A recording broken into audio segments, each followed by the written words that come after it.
Senator Reynolds. Thank you. Thank you very much, Mr President. Today I pay my respects to the Honourable John Fahey AC. He was a good man and a great, authentic Australian. John was a selfless servant to the people of New South Wales and also to Australia over his 2 decades in the New South Wales and also the federal parliaments.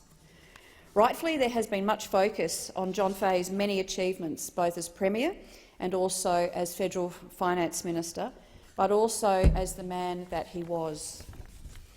John reluctantly took the reins of the Liberal leadership in New South Wales, describing the moment as one of his saddest days because of the circumstances under which he took over the leadership. But despite this, true to form and true to nature, he rolled up his sleeves and he got on with the job of leading and reforming not only his party but his beloved state. He delivered major policy initiatives such as the introduction of the Disability Services Act, the introduction of the New South Wales Seniors Card, the appointment of the first New South Wales Minister for the Status of Women, and the overhaul of the New South Wales industrial relations system.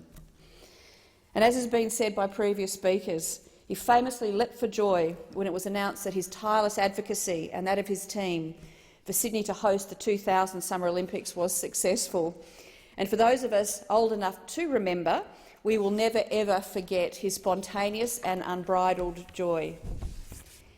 He courageously and selflessly put himself in harm's way to protect Prince Charles from an attack on Australia Day in 1994. He helped the people of New South Wales rebuild after the devastating 1994 bushfires that went straight into the heart of Sydney.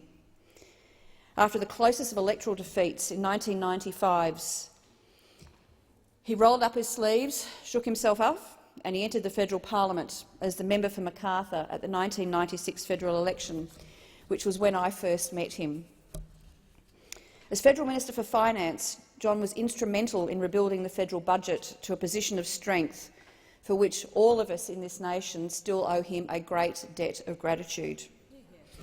I would also like to mention one of John's unsung achievements, one of many, but that was his advocacy and mentorship for young men and women, but particularly for women in the Liberal Party.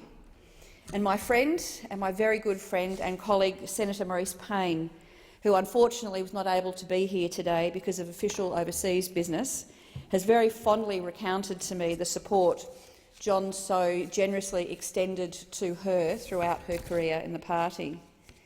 John supported Maurice throughout her political career, all the way back to when she was a young staffer in the Fahey government of the late 80s and the early 1990s.